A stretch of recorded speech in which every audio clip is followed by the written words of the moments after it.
This is a tale about a tale that belonged to a little red squirrel, and his name was Nutkin. He had a brother called Twinkleberry and a great many cousins. They lived in a wood at the edge of the lake. In the middle of the lake, there is an island covered with trees and nut bushes, and among those trees stands a hollow oak tree, which is a house of an old owl who is called Old Brown.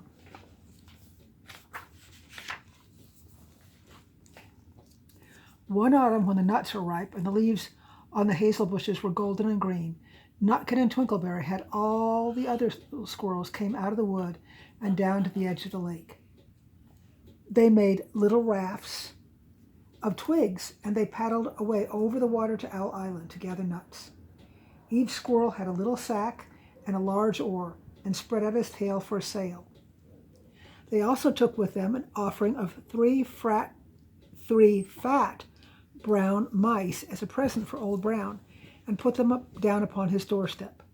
Then Twinkleberry and the other little squirrels each made a little bow and said politely, "Old Mr. Brown, will you favor us with permission to gather nuts upon your island?" But Nutkin was excessively impertinent in his manners. He bobbed up and down like a little red cherry, singing, riddle me, rote, rote, tote, a little wee man in a red, red coat, a staff in his hand and a stone in his throat. If you tell me this riddle, I'll give you a groat.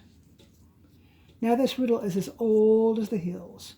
Mr. Brown paid no attention whatever to Nutkin. He shut his eyes obstinately and went to sleep. There's him going to sleep.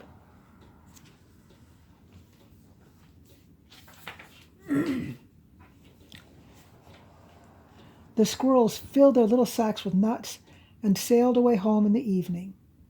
But next morning they all came back again to Owl Island, and Twinkleberry and the others brought a fine fat mole and laid it on the stone in front of Old Brown's doorway and said, "Mr. Brown, will you favor us with your gracious permission to gather some more nuts?"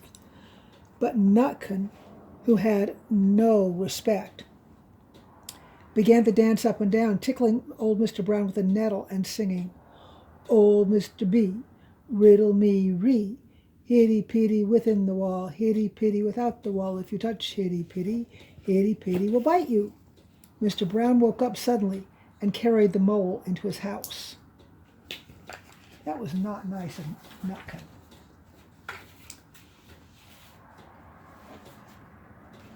He shut the door in Nutkin's face.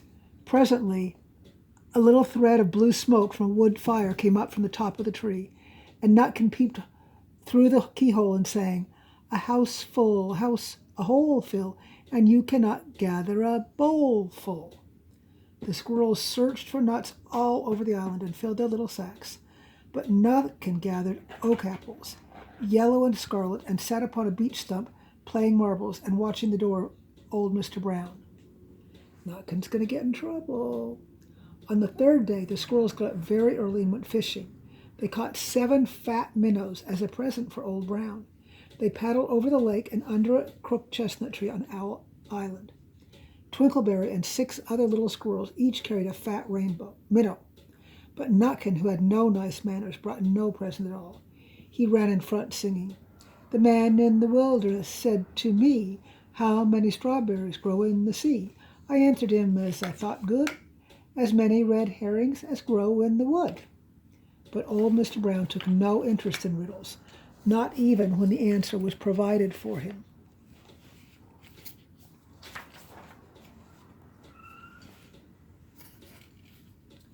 On the 4th day, the squirrels brought a present of 6 fat beetles, which were as good as plums and plum pudding for Old Brown.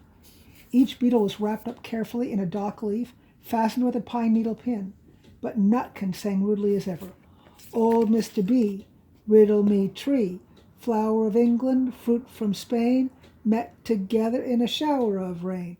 Put it in a bag, tied round with a string. If you tell me this riddle, I'll give you a ring." Which was ridiculous of Nutkin, because he had not got any ring to give Old Brown. The other squirrels hunted up and down the nut bushes, but Nutkin gathered robin's pincushions off a briar bush and stuck them full of pine needle pins. On the 5th day, the squirrels brought a present of wild honey. Did It you was like so coal?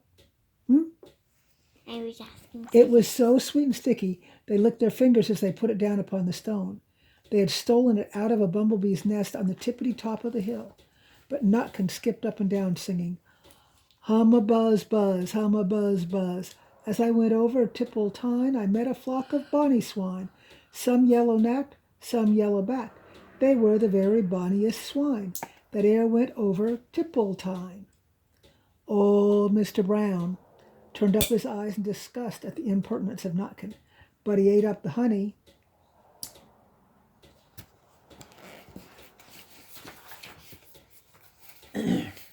Let's see. The squirrels filled their little sacks with nuts, but Nutkin sat upon a big flat rock and plied 9 pins with a crabapple and green fir cones. On the 6th day, which was Saturday, the squirrels came again for the last time. They bought a newly laid egg in a little rush basket as a last parting present for Old Brown.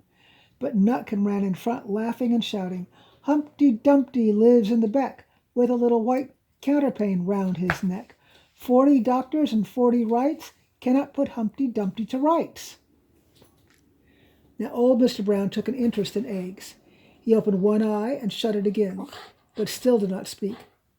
Nutkin became more and more impertinent. Old Mr. B, hickamore, hackamore on the king's kitchen door. All the king's horses and all the king's men couldn't drive hickamore, hackamore off the king's kitchen door. Shh, Fizz. Nutkin danced up and down like a sunbeam, but still old Mr. Brown said nothing at all. Let's see. There. Don't do that, Adriana. He thinks you're trying to play with it. Let's see. Nutkin began again. Arthur O'Bower has broken his band. He comes roaring up the land. The King of Scots with all his power cannot turn Arthur of the Bower. Nutkin made a whirring noise to sound like the wind, and he took a running jump right onto the head of Old Brown. Then all at once there was a flutterment and a squucklement and a loud squeak. The other squirrels scuttered away into the bushes. When they came back, very cautiously, peeping around the tree, there was Old Brown, sitting on his doorstep, quite still, with his eyes closed as if nothing had happened. But Nutkin was in his waistcoat pocket. This looks like the end of the story, but it isn't. Old Brown carried Nutkin into his house and held him up by the tail, intending to skin him. But Nutkin pulled so very hard that his tail broke in two, and he dashed up the staircase and escaped out of the attic window.